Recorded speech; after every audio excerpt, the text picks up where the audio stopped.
Ya terus juga profesornya sangat ya terkenal di Korea ataupun di dunia. Terus juga baru-baru ini pemerintah Korea sendiri pun memberikan kesempatan untuk lulusan S2 atau S3 KAIS untuk dapat permanent residency visa gitu, nggak cuma visa pekerja doang ketika mau kerja di sini. Ya banyak benefitnya lah dari visa-visa ini. Lanjut ya, ini sekilas aja karena infonya banyak apa bisa dicari sendiri ya. Yang jelas kalau untuk sains, teknologi, engineering, management pasti ada di KAIS. Nanti juga dibahas di belakang karena KAIS ini di beberapa tahun terakhir banyak yang apa ya program-program yang integrated kayak gitu, nggak cuma terpisah-terpisah. Lanjut scholarship benefit kemarin dikasih tahu terlihatnya standar ya. Kemarin saya juga baru sadar pas Tina dan teman-teman yang lain ngasih tahu gitu bahwa ada beberapa poin yang penting. Yang jelas kalau yang ditulis di website KAIS ya full tuition, kita nggak perlu bayar uang semesteran, uang tahunan. Terus juga uang bulanannya 350.000 atau 400.000, anggap 4 juta atau 4,5 juta kayak gitu ya untuk S2, S3. Tapi sebenarnya yang didapat itu lebih besar, tergantung juga project yang kalian kerjain gitu, research yang kalian kerjain. Teman-teman di Indonesia, teman-teman asli Indonesia sih rata-rata ya 4 kali lipat dari angka yang ditulisin kayak gitu. Apalagi kalau untuk lab-lab yang terkenal, lab-lab yang besar itu bisa sampai ya 20 juta rupiah kayak gitulah. Maksudnya benar-benar tergantung dari lab yang kalian ikutin. Nanti dibahas juga di belakang. Cuma yang jelas, nah ini kemarin mungkin saya baru sadar juga gitu. Gimana sih kalau flight, terus juga conferences gitu, dan juga penulisan tesis atau pengeluaran-pengeluaran lain lah, asuransi atau yang lain-lain. Nah sebenarnya kalau di KAIS ini kenapa mereka nulisnya cuma sangat standar ya karena benefit scholarship itu nggak ditentukan dari kampus sendiri gitu. Kampus cuma ngeset minimum, tapi nanti profesor-profesor atau lab-lab yang kalian ikuti itu yang punya aturan-aturan sendiri kayak gitulah. Nah jadi sebenarnya kalau flight, conferences, thesis ini gimana profesornya, tapi most of them ngasih kayak misalnya saya sendiri diterbangin gitu, maksudnya dapat uang flightnya gitu, meskipun tidak tertulis di website KAIS, tapi ya itu jadi kayak apa ya deal-dealan sama profesor gitu. Jadi nanti dibahas juga di belakang gimana sih cara milih profesor, terus ya gimana ya biar dapat scholarship yang cukup lah atau berlebih bahkan kayak gitu. Nah yang jelas kalau conferences ya di KAIS sendiri karena profesornya networkingnya udah luar negeri juga, nggak menutup kemungkinan kalian conferences-nya ke luar negeri gitu, nggak cuma di Korea gitu. Teman-teman Indonesia juga ada yang baru dari kemarin dari Pennsylvania, ada yang dari Texas, ada yang dari Arizona kayak gitu. Saya sendiri nanti Januari depan rencananya ke Florida kayak gitu. Jadi conferences ini salah satu hal yang bisa dipertimbangkan juga gitu buat kalian yang pengen jalan-jalan sekalian gitu ya, tanda kutip, sambil belajar juga. Terus kemarin ini ada dokumen checklistnya. Nanti kita bahas yang bagian application form atau motivation letter. Kalau di KAIS disebutnya statement of purpose dan juga curriculum vitae atau CV. Terus yang terdekat ini spring tahun depan, untuk tahun depan. Terus juga English testnya. Teman-teman Indonesia banyak yang pakai TOEIC gitu karena lebih murah juga ya katanya. Kebetulan saya waktu itu pakai IELTS ya karena ada apply ke luar negeri juga, ke Eropa. Terus nah ini kemarin yang ke skip sebenarnya yang penting tips and trick untuk ngepoin profesor gitu. Gimana sih untuk tahu profesor mana yang tepat buat kamu secara research dan juga benefitnya seperti apa gitu. Ya sebenarnya nggak bisa expect mereka menulis semua gitu di websitenya, cuma nanti ada beberapa caranya. Nah yang jelas karena tadi disebutin scholarship itu tergantung dari profesor, jadi ya perlu ditekankan juga gitu ya, rumput sebelah pasti lebih hijau lah gitu ya. Kalau misalnya tetap bandingin terus gitu ketika udah masuk ke KAIS terus tahu cerita teman-teman Indonesia yang lain kayak gitu ya, mungkin ada iri-iri atau gimana. Cuma ini ada tips yang supaya kalian sebelum berangkat ke sini kalian udah tahu gitu. Jadi info yang kayak gimana sih yang perlu kalian tahu ya, pertama research topics ya karena di KAIS ini research based. Terus juga publication track record, gimana sih profesor ini dalam beberapa tahun terakhir mengeluarkan paper. Terus juga conferences-nya atau research society, misalnya kalian bisa tahu gitu dari website profesor, dia itu termasuk di research society mana gitu, dia masuk perkumpulan yang perkumpulan apa ya, researcher yang mana gitu. Kan misalnya kenapa saya bakal conference ke Amerika itu ya karena profesor saya adalah salah satu member dari International Ceramic Society yang base-nya emang di Amerika kayak gitulah. Jadi hal-hal yang bisa dipelajari dari ngepoin profesor tuh hal-hal yang seperti itu yang supaya nanti kamu bisa expect, oh kayaknya bakal ada conferences di London nih atau di Jerman atau di mana kayak gitu lah. Terus juga ya lab members dan alumni. Kenapa? Karena biasanya ketika membersnya udah ada international student atau udah ada orang Indonesia atau alumni, pernah ada alumni orang Indonesia atau international student yang lain, itu biasanya lebih welcome gitu. Tapi sebenarnya tidak menutup kemungkinan yang isinya orang Korea semua itu nggak menerima kamu juga gitu. Maksudnya bisa jadi ya memang karena belum ada yang apply aja kayak gitu.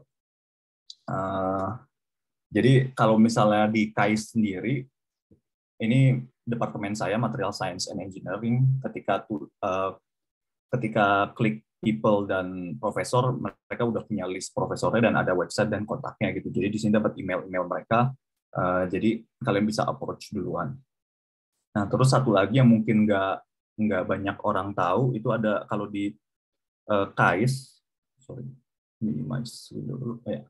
Kalau di KAIS ini ada Star Library, ini 4 institut. Jadi ini kampus-kampus yang research based di Korea gitu ya. Ada KAIS, GIS, BGIS, UNIS. Kita punya satu website yang dijadiin referensi untuk ngumpulin semua data-data research profesor kayak gitu. Ini dari pemerintah juga sebenarnya. Jadi ketika kamu mau ke starlibrary.org, nanti ada linknya lah. Kalau misalnya pusing dengan Korea, di ujung ada switch untuk ganti ke English, terus klik laboratory, terus tik KAIS, terus search misalnya mau research topik apa. Ini saya coba asal aja gitu, sosial media gitu untuk teman-teman yang di informatika gitu. Nanti ada beberapa profesor ya, beberapa lab dengan profesornya masing-masing dan departemennya beda-beda gitu. Kalian bisa lihat di sosial media sendiri, ada yang fokusnya sebagai orang komputer, ada yang sebagai industrial engineering kayak gitu. Misalnya kita klik yang ini namanya Advanced Networking Lab, nanti keluar seperti ini gitu. Pertama ya foto profesornya, terus homepage-nya, nanti bisa kalian kepoin lebih lanjut. Ya ini keyword-nya, ada keyword research-nya, dan juga ada ya ini yang tadi misalnya untuk tahu conferences dia di mana, kalian bisa tahu di sini gitu. Ini latest article atau main article itu ya publikasi terakhir. Terus apa lagi? Nah satu lagi yang publication track record ini bisa kalian kepoin juga paper-papernya gitu. Kalau misalnya emang kalian rajin banget gitu ngepoin, bisa juga lihat paper dari terakhir terus scroll ke publikasi research. Itu pasti ada acknowledgement gitu, bahwa pengakuan gitu ya, bahwa riset ini didanai oleh siapa kayak gitu. Misalnya ini ada, saya ambil contoh aja, ada profesor yang dapat risetnya dari LG Chem gitu atau LG Chemical. Nah ini kalian bisa ambil kesimpulan kalau misalnya profesor ini lagi kerja sama dengan dia, dan kalau misalnya kalian mau misalnya nanti kerjanya pengen ke sana gitu, ke LG Chem mau yang ada di Indonesia atau mau stay di Korea pun, ya ini bisa jadi langkah networking kamu gitu dari sekolahnya seperti ini gitu, misalnya S2-nya, S3-nya di lab yang memang dekat dengan LG Chemical gitu. Jadi nanti lulus sana bisa menjadi nilai jual tambahan kayak gitulah. Dan juga ini National Research Foundation ya, ini kayak apa ya, badan di Menteri Riset dan Teknologinya Korea sih, standar kayak gitu. Jadi ngepoin profesor tuh bisa sangat broad gitu, tapi bisa juga sangat spesifik kalau misalnya memang kalian pengen gitu. Nah, kenapa sih ditekenin gitu ya? Karena nanti ada hubungannya sama ya tadi yang udah disebutin, kalau misalnya pengen conference di luar negeri ya lihat dari dia termasuk researcher yang seperti apa kayak gitu, yang join di society apa, terus juga kalau misalnya mau urusan duit kayak gitu ya, kalau misalnya project-project yang dari company ini biasanya lebih besar gitu, jadi kemungkinan dana yang masuk kantong kita juga lebih besar kayak gitulah. Terus juga ini kalau yang saya saranin mungkin ini karena tips and trick dari yang pernah ngerasain ya. Jadi di KAIS itu sekarang ada namanya KAIS Institute. Isinya isinya itu beberapa lab digabung jadi satu dalam payung di KAIS gitu ya. Itu punya gedung sendiri, punya fasilitas sendiri, lebih lengkap, lebih modern, dan dana-dananya lebih besar gitu. Nah kalau misalnya teman-teman ada yang pengen research ada berapa nih? 1, 2, 3, 4, 5, 6, 7, 8. Berapa sih? 9 atau 8 ya? 8. 8 ini kalian bisa cari tahu. Terus juga nanti ketika diklik ada nama profesornya, ada kontaknya. Nah, kalau misalnya masuk ke lab yang ini, saya bisa jamin uangnya bisa lebih besar dibanding teman-teman di lab yang non KAIS Institute ini. Gitu. Ini banyak yang nggak tahu juga. Saya pun baru tahu pas nyampe sini gitu. Ternyata level research dia beda banget kayak gitu. Mungkin itu aja yang jelas. Kenapa ngepoin profesor ini penting ya, karena hidup kamu benar-benar di KAIS ini tergantung sama profesor banget dari sisi ya scholarship dan juga kenyamanan research-nya gitu. Kalau misalnya di yang KAIS Institute ini karena fasilitasnya lebih besar, kalian bisa lebih lebih leluasa gitu dengan alat-alat yang ada juga gitu. Oke, mungkin itu ya tips and trick ngepoin profesor. Mungkin sebelum lanjut atau enggak di next aja. Nah, sekarang itu tadi yang bagian kepoin. Nah, sekarang masuk ke materi syarat gitu ya, statement of purpose sama CV. Jadi kalau di KAIS itu mungkin di pertemuan kemarin udah dikasih tahu ya kalau dokumen-dokumen itu sebenarnya formalitas gitu. Ketika kalian udah dapat yes dari profesornya kayak gitu. Jadi kenapa tadi profesor itu penting ya, karena kalian bakal lebih baik kontak profesor dulu. Profesor udah interview kamu, profesor dia udah yes untuk ngambil kamu sebagai anak labnya. Nanti bagian administrasi ke tim admission itu benar-benar cuma masukin dokumen aja kayak gitu. Meskipun saat nge-email kalian tetap minimal ya punya 2 itu gitu, statement of purpose dan CV gitu, karena nanti profesor pasti bakal tertarik membaca email kamu dari dua dokumen itu kayak gitu. Nah, biasanya kalau orang mau menulis statement of purpose, bingungnya adalah ya di mana mulainya gitu kan, where to start. Nah, mungkin kalau dari saya pribadi ya caranya identify the question and find your answers gitu. Nah, untungnya di KAIS ini application form-nya itu udah memberikan breakdown-nya apa yang dicari. Bentuknya adalah short answers. Nanti ada beberapa kolom yang bisa diisi dan juga long essay, di mana kolom-kolom yang tadi di atas itu dijabarin jadi essay yang lebih panjang kayak gitu. Nah, yang jelas bukan tips ya. Mungkin kalau dari saya ngasih 2 sih syaratnya ya. Pertama honest sama KISS. Kalau misalnya kalian pernah dengar istilah KISS ya? KISS itu ini keep it simple, stupid kayak gitu. Jadi benar-benar nggak usah apa ya. Karena penyakitnya adalah orang pengen terlihat bagus, terlihat wah. Jadi kalian kita selalu nulisnya apa ya di hyperbolik gitu. Atau mungkin bahasanya kita pengen terlihat sangat apa ya, sangat nyaman dengan bahasa Inggris, jadinya kita pakai bahasa yang kata-kata yang sulit gitu, yang kompleks gitu, grammar yang kompleks. Nah, sebenarnya karena kita apply ke profesor yang non-native English speaker juga gitu, mereka sama-sama bahasa kedua juga gitu kan, Inggris. Jadi kalau bisa kalian tuh menjawab ya sesuai apa yang ditanya. Nah, kalau ini saya screenshot dari website admission KAIS. Jadi ya sangat straightforward ya, mereka ngasih tahu apa sih yang harus ditulis gitu. Nah ini kolom-kolom short answers ini ada 1, 2, 3, 4, 5, 6. What you studied, motivation, brief study plan, future plan, honors and awards, introduction of institution, previously attended campus S1 kamu. Jadi kalau kenapa saya tulis keep it simple stupid itu ya, ketika menjawab atau menulis statement of purpose ya, usahakan kamu, ya bukan usahakan, justru emang harus menjawab pertama, kedua usahakan pakai kata yang ada di sini gitu. Jadi untuk ngasih tahu poin, karena esai kan panjang gitu, untuk kasih tahu poin kamu itu udah menjawab poin yang diminta gitu, poin 1, poin 2, poin 3 ya, pakailah kata-kata yang mereka pakai gitu. Jadi kesananya ketika reviewer itu bakal nge-track atau profesor itu nge-track jawaban kamu ya, mereka bisa tahu gitu, oh paragraf ini yang udah menjawab ini kayak gitu. Karena ya kita selalu asumsikan kalau profesor itu sibuk gitu. Profesor itu bukan orang yang punya banyak waktu untuk baca esai kamu dan berusaha mengerti gitu. Jadi keep it simple.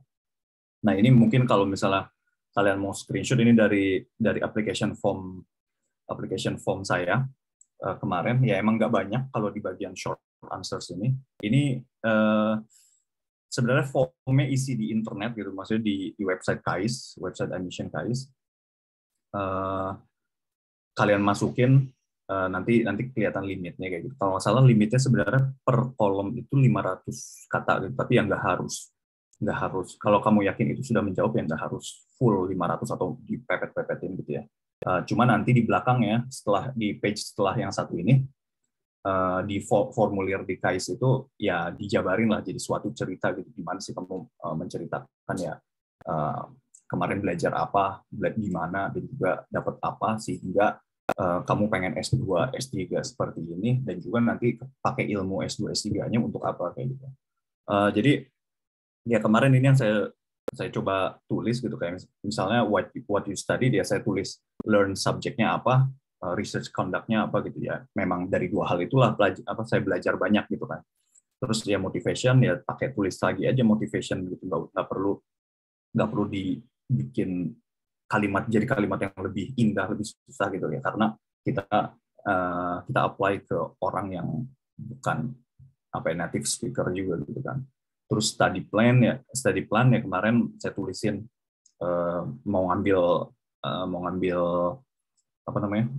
mata kuliah apa aja sih, dan juga mau research di apa sih kayak gitu. Terus ya future plan-nya apa ya tulis ya, bahwa saya pengen seperti ini, pengen seperti itu kayak gitu. Jadi yang jelas answers-nya harus honest gitu, nggak perlu memoles, dan nggak perlu bikin alasan belajar itu jadi suatu hal yang mulia gitu, kayak misalnya mau membantu orang atau apa. Sebenarnya mau bilang ini untuk akselerasi karir saya supaya lebih cepat jadi direktur kayak gitu pun sebenarnya fine aja gitu. Mungkin kemarin juga Tina udah sempat singgung ya di pas webinar yang hari Minggu itu, bahwa ya kalau misalnya tulis karena BTS untuk suatu hal gitu, untuk suatu research ke SDG gitu, ke Sustainable Development Goals, ya kenapa tidak tulis aja. Terus lanjut soal CV.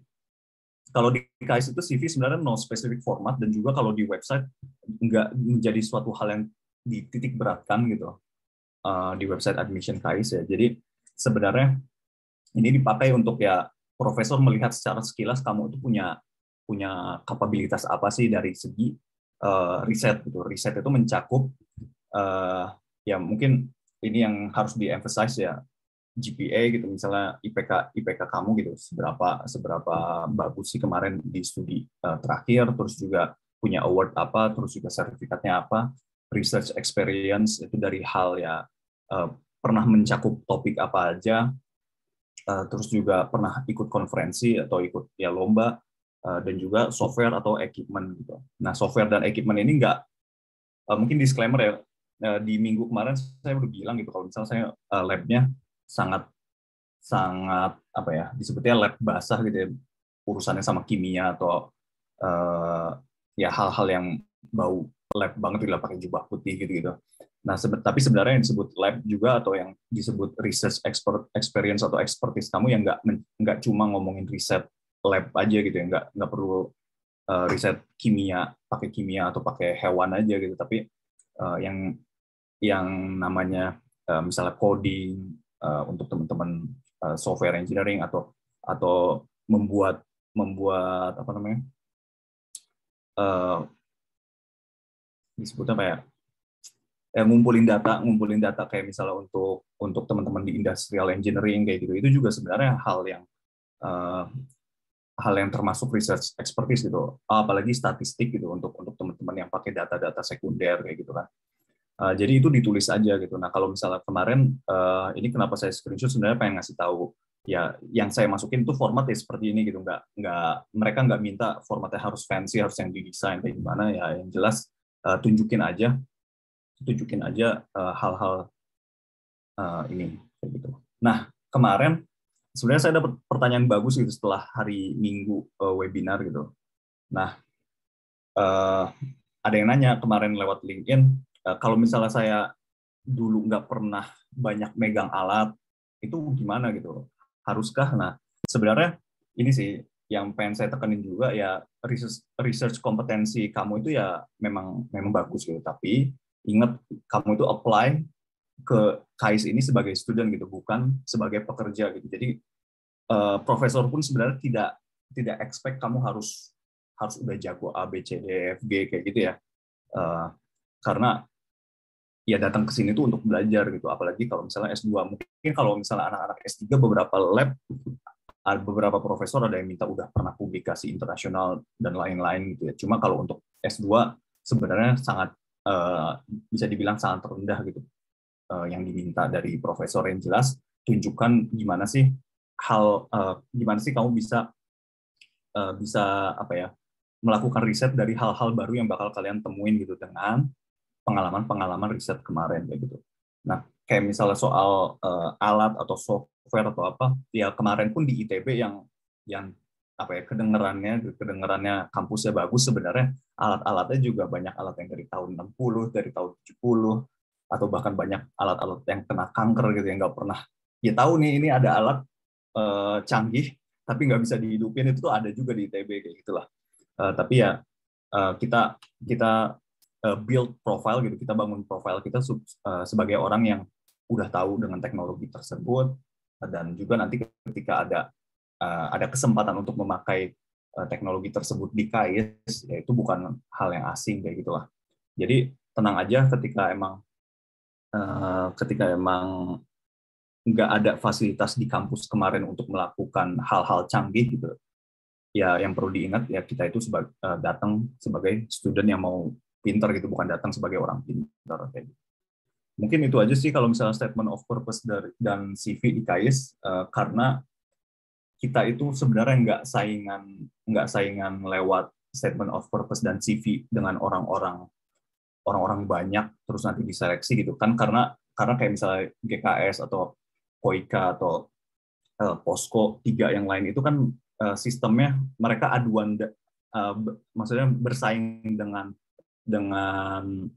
aplikan-aplikan lain yang belum tentu sejurusan kan gitu. Nah, sedangkan kalau misalnya di KAIS ini ya kalian apply-nya ke profesor gitu, kalian mencoba dapat kesempatan interview dengan profesor, jadi ya yang harus kalian pastikan sebenarnya gimana dapat kesempatan interview dengan profesor aja gitu, karena dokumen-dokumen lain itu sebenarnya lebih ke formalitas saja. Gitu.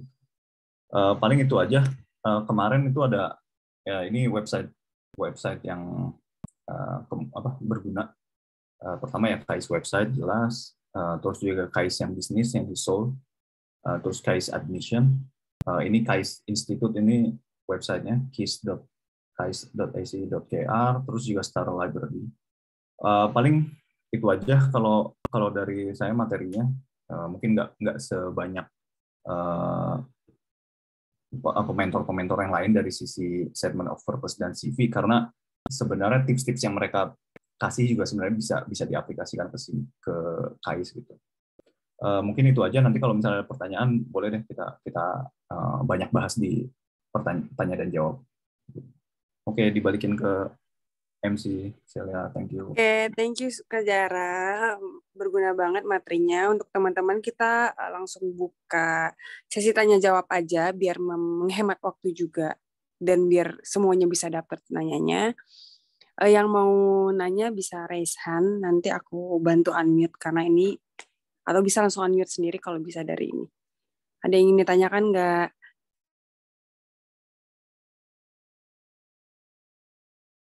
Oke, dari Kak Besti Nariswari dulu. Silahkan. Oke, Kak, selamat sore. Terima kasih ya, Kak, untuk penjabarannya. Sangat berguna sekali. Mau tanya, Kak, mungkin aku tadi ke-skip awal-awal, tadi aku datang ada gangguan koneksi. Mau tanya nih, Kak, tadi Kakak kontak profesornya dulu kah? Kemudian sebenarnya mungkin dari pengalaman Kakak atau orang-orang lain, kalau misalkan kirim ke profesor gitu, apakah kita perlu mengirimkan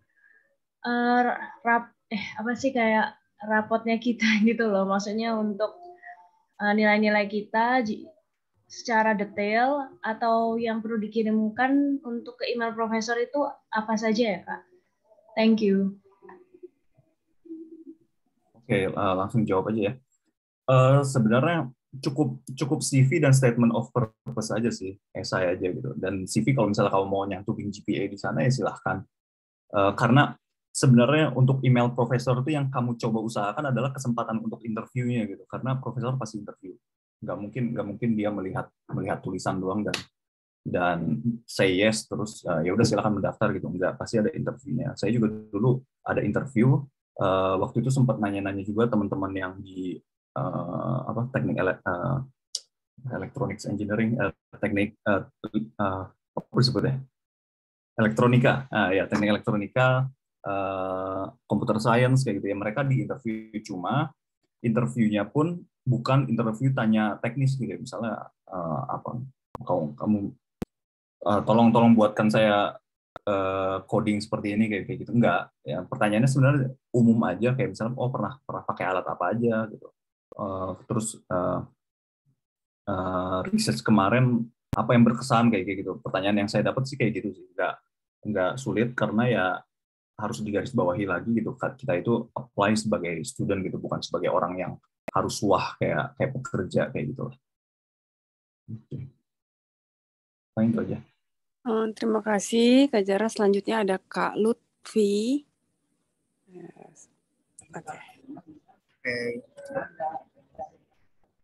Oke, terima kasih. Aku mau nanya, ini ada beberapa experience yang pernah aku profesor.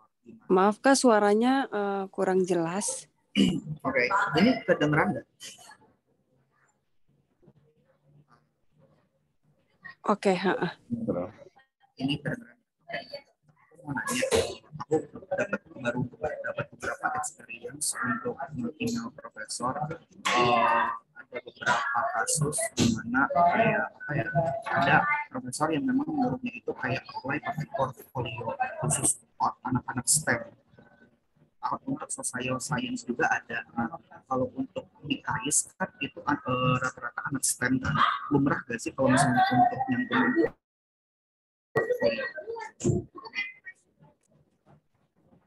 bagian terakhir bisa diulangi nggak?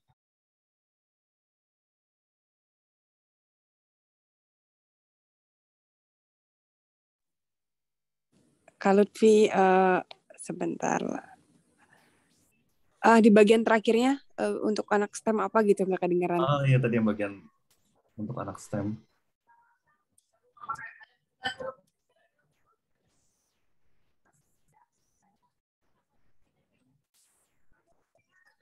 Mungkin untuk Kak Lutfi, kalau memang koneksinya lagi nggak bagus, bisa di-chat dulu. Nanti kalau udah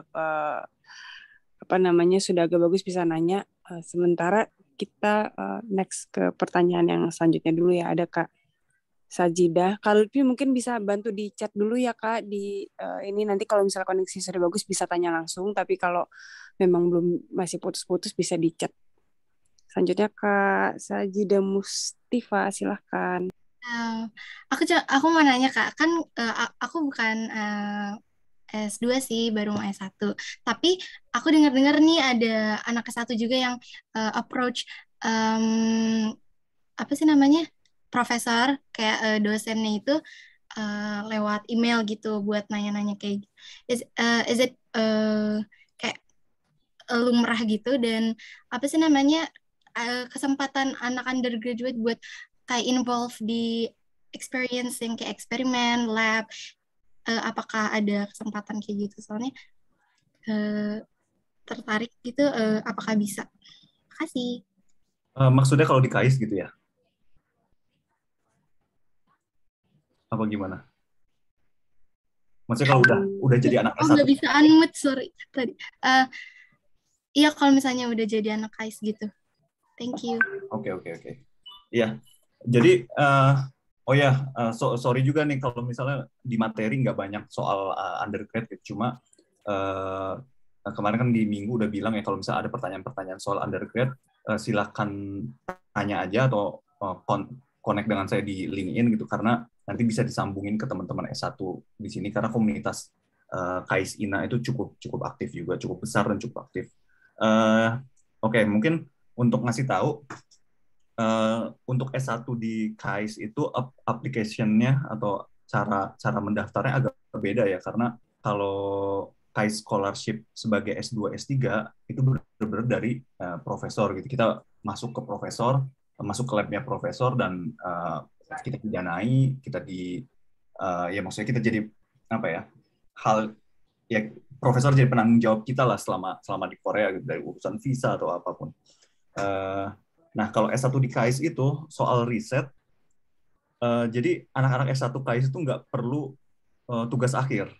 Itu sebenarnya saya kaget juga gitu pas tahu nyampe sini gitu, karena dulu di ITB yang sekolah teknik juga itu wajib tugas akhir. Nah, kalau di sini tuh sebenarnya nggak wajib, dan karena mereka lebih prioritasin anak-anak S1 KAIS itu untuk kerja, maksudnya internship ke perusahaan gitu, langsung ke aplikasi, atau double degree kayak gitu.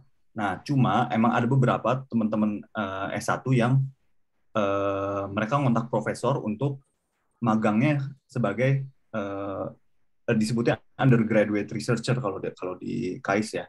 Itu digaji juga gitu ya. Jadi datang ke lab, karena kan anak-anak S1 kalau di sini nggak punya kantor gitu ya. Mereka tinggal di asrama, mereka datang ke kelas kuliah gitu, lecture room, ya terus pulang atau beraktivitas ke activity gitu, kelompok-kelompok activity gitu, kayak sports atau lain-lainnya. Nah, kalau anak S2 tuh ya kita S2 S3 itu ya datang ke office gitu. Kita punya kerjaan ya riset, kita punya ngambil kuliah juga. Ya, tapi di gedung kuliah juga sih, di gedung jurusan juga gitu. Kalau misalnya kalian mau riset sebagai anak S1 itu bisa juga gitu ya, daftar ke profesor tuh untuk join ke lab-nya gitu. Dapat fasilitas, ntar dibayar juga gitu karena masuknya sebagai internship kayak gitu. Terima kasih Kak, bantu jawab. Maaf juga sebelumnya aku matiin kamera karena ini juga sinyalnya unstable.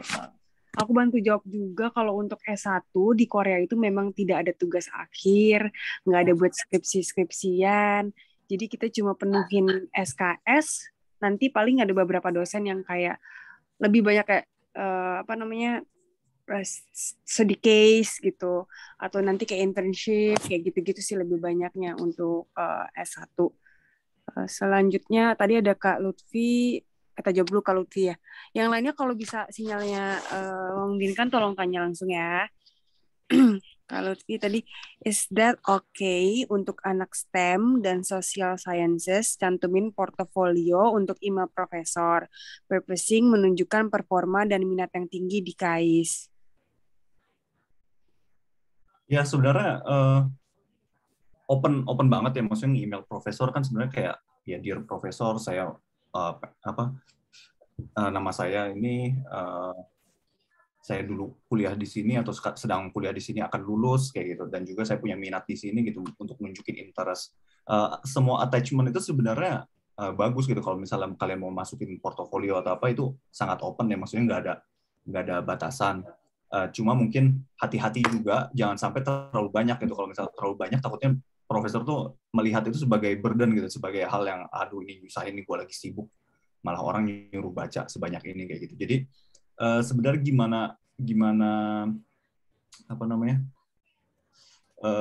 ya gimana kamu mempresentasikan profil kamu itu seperti apa gitu, untuk menunjukkan minat dan juga kualitas kita. Memang gimana ya, ya banyak lah cerita, mungkin teman-teman juga udah punya banyak cerita dari senior atau ya teman-teman lain yang apply S2 dengan cara dengan cara email profesor tuh, ya mereka udah punya cerita nge-email 200 profesor sekian kayak gitulah. Cuma yang jelas ya, selagi email tuh gratis gitu ya, kenapa enggak gitu, kalian nggak mengeluarkan duit di sana, jadi email aja sebanyak mungkin gitu ya, membuka peluang kalian kayak gitu. Yang jelas untuk dokumen-dokumen apa yang harus di attach ya, sebenarnya CV dan statement of purpose itu sudah cukup, tapi kalau misalnya emang punya tambahan-tambahan lain ya silahkan aja gitu, open aja, nggak ada batasnya kayak gitu sih. Jadi sesuai yang Kak Jara bilang ya, keep it simple, tapi tetap menonjol gitu. Next-nya ada Kak Rizky A. Wairoy, silakan.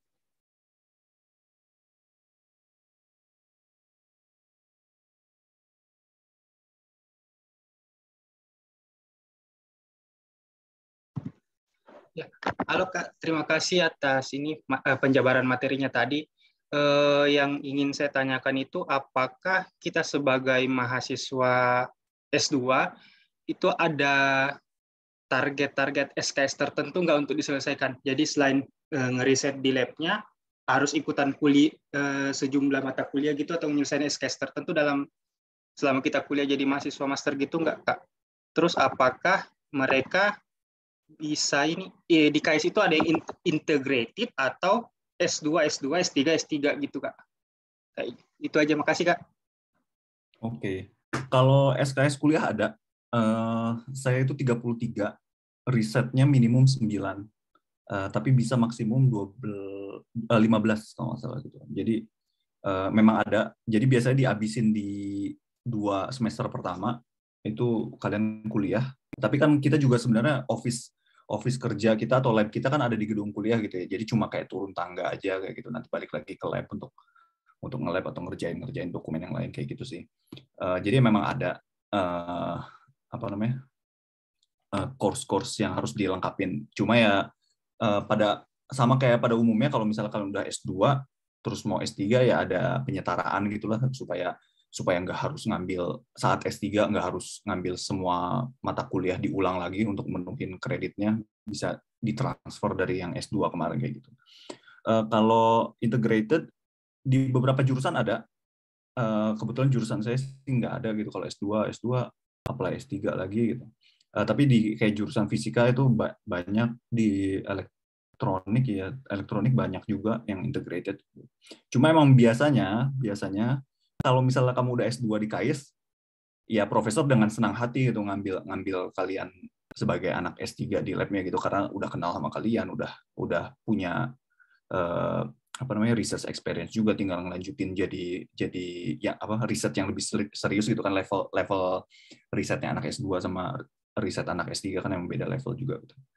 Jadi itu possibility-nya sih kalau di KAIS.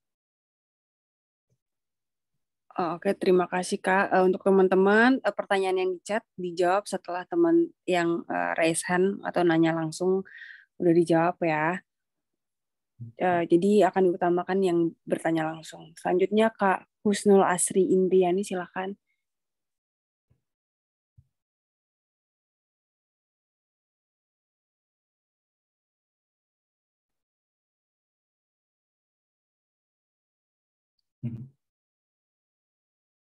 Hilang.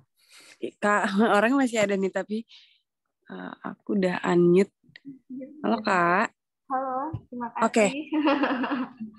Terima kasih sebelumnya. Perkenalkan, nama saya Susi. Mohon maaf belum bisa join dengan pakai video. Pertanyaan saya simple sebenarnya, karena dulunya saya latar belakang pendidikan S1-nya adalah sarjana pendidikan di bidang teknik informatika. Terus fakultasnya itu kan termasuk fakultas engineer atau teknik. Dan di statement of purpose-nya kan pasti ada identifikasi apa sih institusi tes sebelumnya gitu. Itu ngaruh nggak sih keselarasan antara jurusannya yang diambil dengan riset kita sebelumnya? Karena kalau misalkan pendidikan IT kan dia lebih fokus ke pendidikannya daripada tentang kita misalkan seperti orang-orang bikin pengembangan web ataupun dan lain-lain seperti itu. Karena tidak terfokus pada kita ngikut di lab, misalkan kita nge-lab bikin robot atau apa, seperti itu. Ya, itu yang pertama. Kemudian yang kedua, kalau misalkan kita di situ kan ada menonjolkan tentang awards atau penghargaan. Kalau semasa kuliah kita belum pernah mendapatkan penghargaan, tapi kita juga setelah lulus ada pernah bekerja, misalkan 1 atau 2 tahun, kita lebih menonjolkan di CV-nya itu role kita sebagai di waktu kerja, atau kita harus menselaraskan lagi dengan background pendidikan kita sebelumnya, karena misalkan dari pendidikan kan pasti kan ada ketidaklinearan misalkan seperti itu. Terima kasih. Oke. Sebenarnya itu dulu pas saya jadi ambasador untuk admission team pernah nanyain juga. Kebetulan waktu itu ambasador berdua gitu ya. Saya dari engineering, satu lagi dari administration yang anak Seoul, business administration. Waktu itu kita nanya ke tim admissionnya KAIS gitu. Hal-hal seperti itu tuh ngaruh nggak sih? Terus juga jurusan kemarin, ranking kampus kemarin kayak gitu. Nah, jawaban mereka tuh sebenarnya ya kalau ngaruh atau ngasih nilai poin plus itu pasti ada. Cuma itu bukan hal yang saklek gitu, karena lagi-lagi yang dicari itu ya kecocokan kamu sama profesor itu nomor 1 gitu. Dan itu biasanya ditemukan saat ya profesor memberikan kalian kesempatan untuk interview dan suka dengan kamu saat ya cocok dengan kamu saat interview itu sendiri kayak gitu. Nah, selebih-lebihnya sebenarnya nggak ada hal yang bikin kamu dicoret gitu lah. Saat misalnya, oh ini ada anak dari Indonesia bukan top 10 gitu misalnya jurusannya gitu ya, itu bukan hal yang mencoret kamu dari admission kayak gitulah. Jadi nggak ada kalau misalnya gini, honors dan award saat kamu S1 atau saat kamu bekerja, yaitu nilai plus, tapi nggak pernah ada hal yang mencoret asalkan administrasinya lengkap gitu. Karena lagi-lagi kan itu sebenarnya buat aduan aja, tapi biasanya kalau apply ke profesor itu untuk S2 apalagi ya, itu saya nggak begitu bersaing dengan nggak seketat anak-anak S3 gitu, karena biasanya kalau orang mau S3 di Korea gitu, dia cari profesor yang paling mantap gitu, yang emang udah diakui secara internasional dan emang yang apply-nya banyak gitu. Tapi kalau S2 karena kita lebih broad gitu ya, kita nggak bersaing dengan banyak orang, jadi sebenarnya lebih gampang. Nah, kalau soal apa namanya, mungkin kerjaannya beda gitu ya dulu di bagian sisi pendidikannya atau apa ya, sebenarnya yang harus ditekenin itu ya gimana kita membuild profile kita gitu. Ya kita kan udah tahu ya, misal profesor ini cara kerjanya atau research-nya ke arah sini. Ya meskipun kita dulu nggak pernah belajar ABCD ya, tapi kita bisa ngeiklanin gitu bahwa diri kita itu sanggup lah untuk pertama belajar hal tersebut sebagai ilmu-ilmu baru yang kita terima, dan juga yang ngaplikasiin ilmu baru itu ke research kita gitu. Jadi sebenarnya yang dilihat adalah ya gimana kita nge-build profile dan ya untuk ketajaman kita dalam riset gitulah, nggak harus ya itu tadi gitu, yang dicari itu bukan orang spesial gitu kalau misalnya untuk jadi murid gitu, beda. Nah, karena kan kalau misalnya kalian tahu ada posisi namanya postdoc ya, postdoktoral untuk orang-orang yang setelah PhD. Nah, itu baru yang dicari adalah orang-orang hebat gitu untuk ngisi lab atau ngisi timnya profesor gitu. Nah, kalau student itu sebenarnya ekspektasinya jauh lebih rendah kayak gitulah. Yang jelas nggak usah minder gitu. Pertama nggak usah minder karena karena cuma dengar KAIS itu rankingnya tinggi, kayak gitu sih. Jadi apply aja, selagi dapat kesempatan interview dari profesor, bisa dibilang chance-nya sangat besar gitu. Bahkan ketika waktu itu sempat nanya ke teman-teman yang jadi gini, dulu pas saya apply, dulu nggak ada LPDP karena waktu itu lagi mati karena COVID ya, cuma ngeluarin 10 kampus ternama yang semuanya di Amerika dan Cambridge doang gitu ya satunya. Tapi waktu itu sempat nanya juga ke teman-teman yang dulu ada LPDP gitu ya, masuk 2019, masuk 2018. Itu ya saya pernah nanya gitu, kenapa lu daftar beasiswa KAIS gitu nggak LPDP ya. Mereka pada jawabnya rata-rata jawabnya ya karena yang paling gampang itu apply beasiswa KAIS gitu, karena syarat pertama saingannya dikit, dan juga tinggal dapat kesempatan interview, mereka bisa dibilang ya otomatis dapat gitu. Oh iya, karena banyak gitu kayaknya Pak Gogot kemarin sempat ngobrol ya pas ngasih tahu pas pembukaan ya, banyak profesor Korea itu sudah sangat nyaman gitu dengan gimana orang Indonesia bekerja gitu kan. Jadi sebenarnya kita sangat di welcome lah sebagai murid gitu, sebagai siswa di sini, sebagai student. Itu sih. Terima kasih Kak. Teman-teman, ini yang di chat ada 2 pertanyaan terakhir, jadi cuma sampai 2 pertanyaan terakhir, dan setelah itu mungkin ada penjelasan tugas yang dari mentor Kak Jarah ya. Jadi sebentar lagi. Aku persingkat aja. Pertanyaan pertama itu buat Kak Jarah. Izin bertanya Kak, maaf kalau pas S1 pernah jadi award di scholarship itu bisa dicantumkan di awards nggak? Yang kedua, terus Mas itu dari Kak Ana. Kedua itu ada Kak Stefani. Kak izin bertanya gimana caranya supaya kita apply itu masih as a student, nggak over proud, tapi juga tetap menonjol pas dilihat sama yang cek beasiswanya.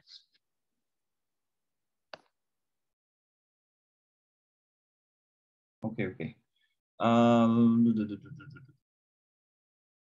Kalau award di scholarship ya pasti cantumin aja gitu ya. Berarti udah pernah ada satu lembaga yang percaya kamu sebagai awardee scholarship gitu. Itu nilai plus sih. Jadi kalau misalnya yang jelas kalau ada nilai plus cantumin.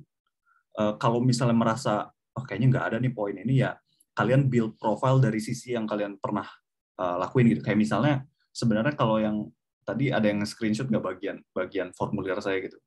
Itu sebenarnya sangat standar gitu. Dulu nggak pernah jadi juara juga, cuma pernah jadi finalis kayak gitulah. Maksudnya sebenarnya nggak perlu, yang dicari itu bukan orang yang wah gitu, tapi orang yang bisa demonstrate gitu bahwa kalian tuh sanggup lah untuk menyelesaikan kuliah 2 tahun ke depan kayak gitu sih. Jadi nggak muluk-muluk sebenarnya KAIS scholarship itu. Tadi yang kedua itu gimana kayak caranya supaya kita apply itu masih student tapi nggak over proud gitu, tapi tetap menonjol pas apply beasiswanya. Oke. Paling caranya ini sih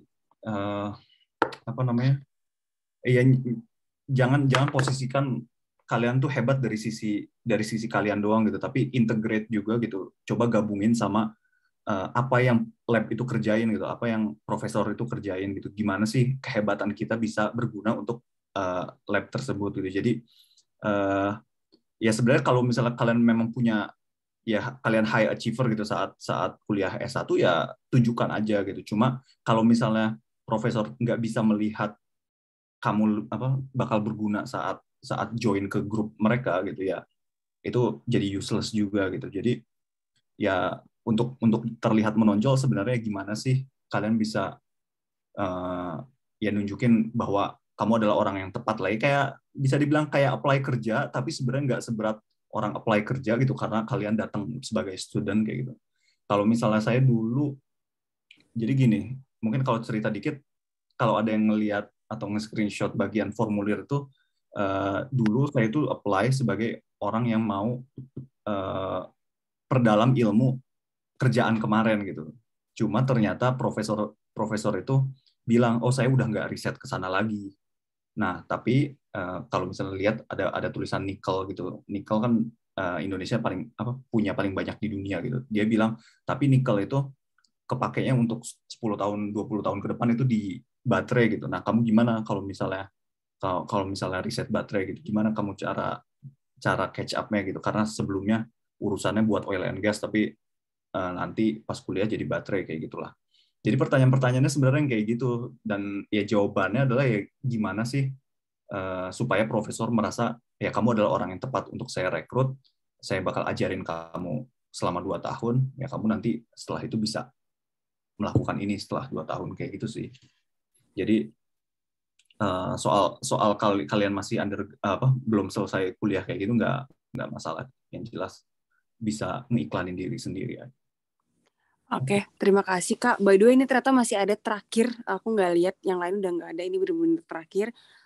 Pertanyaannya, kalau untuk case yang selama kuliahnya mungkin keaktifan hanya pada 1 atau 2 penelitian dan belum ada publikasi, serta conference yang diikuti mungkin seminar kecil yang bisa menunjang minat studi kita.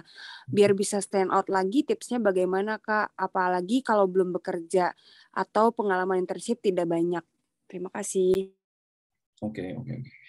Ya mungkin kenapa juga saya tulis profil sebagai orang yang udah kerja itu ya supaya ya disclaimer aja gitu bahwa yang saya kemarin rasain agak beda gitu, mungkin case-nya bakal beda sama orang yang apply S2 langsung setelah lulus dari S1 kayak gitu ya. Nah, cuma tapi kayaknya kalau untuk 1 atau 2 penelitian dan belum ada publikasi itu untuk anak undergrad bagus banget sih sebenarnya gitu. Jadi gimana ya? Saya dulu seminarnya kecil, cuma seminar nasional dan di Bandung dan di ITB juga gitu, bukan yang di kampus mana harus kemana gitu ya. Jadi sebenarnya untuk stand out itu mungkin lebih ke ini ya, kecocokan ke profesor kamu sih gitu. Misalnya bilang bahwa oke, saya udah research beberapa profesor dan ya grup lab Anda lah gitu, lab profesor inilah yang paling tepat gitu, dan juga mungkin bisa kasih tahu gitu kita udah ngikutin perkembangan riset ini, ya mungkin ngikutinnya nggak dari zaman awal kuliah gitu ya, cuma kita udah berusaha catch up dengan riset yang profesor itu lakuin kayak gitu sih. Mungkin untuk stand out lebih ke apa ya, dibilang SKSD ya mungkin itu hal yang harus dilakukan ya untuk SKSD ke lab tersebut gitu ya, namanya juga kita pengen join ke sana kan, dan kita bakal dapat duit dari sana gitu. Jadi mungkin itu ya buat stand out lebih ke ya integrate pengalaman kamu ke apa yang mereka atau apa yang si profesor itu lakukan gitu di labnya, paling itu sih. Terima kasih Kak Jara. Mungkin ini terakhir tugasnya dari Kak Jara bisa dijelaskan sedikit nanti biar teman-teman bisa kumpulin. Oke. Tapi kalau linknya nanti dari panitia ya, Salah? Iya, nanti link dikirim di grup. Beda ya linknya teman-teman sama yang tugas Katina kemarin, akan ada link baru. Mungkin ini aja di share screen lagi aja kali ya, maksudnya supaya biar cepet. Jadi harap dicatat teman-teman. Mungkin ini aja deh, dua aja, dan kayaknya lebih gampang. Jawab bagian ini karena gini, kalau di KAI statement of purpose itu kan esai panjangnya adalah ya penjabaran dari sini gitu. Tapi ketika kalian udah bisa menjawab ini, ya sebenarnya statement of purpose itu udah gampang lah, tinggal dirangkai jadi paragraf yang ada satu kesatuan cerita kayak gitu. Jadi bikin statement of purpose sesuai poin-poin ini. Ini 500 byte itu ya sama dengan 500 kata sih. Cuma nggak perlu 500, saya juga nggak 500, apalagi bagian honors. Cuma nulis 1 honors doang. Itu sama boleh CV deh. Bebas formatnya, nggak perlu ini. Cuma nanti yang saya usahain coba review itu supaya nanti di pertemuan selanjutnya kita bisa bisa sama-sama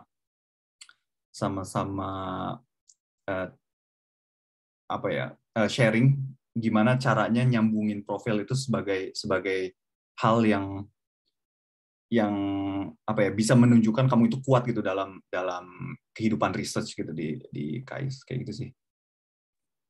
Oke, terima kasih. By the way, ini teman-teman tugasnya bukan hanya untuk yang daftar KAIS ya, karena kan ini juga berguna untuk daftar beasiswa yang lain. Dan kalau bisa filenya PDF ya, bukan kalau bisa, memang filenya harus PDF dan maksimal di jam 12 siang besok. Dan untuk apa namanya, ya pokoknya itu nanti kalau materi mungkin dibantu di share di grup ya. Oke. Sudah tidak ada pertanyaan lagi ya teman-teman? Oke, kalau misalnya ada yang mau nanya ya di lewat LinkedIn aja ya. Oh iya, ini ada linknya. Bisa di capture nanti atau apa namanya materinya, PPT-nya bisa dikirim di grup ya. Terima kasih teman-teman semua. Terima kasih Kak Jara atas ilmu-ilmunya. Untuk apa namanya tugas udah jelas ya teman-teman. Buatnya ada 2 berarti CV dan apa personal statement itu ya tadi. Nah, nanti materi aku kirim di grup. Terima kasih semuanya. Terima kasih Kak Zara Sukasya Sumita. Thank you, Celia. Thank you semua.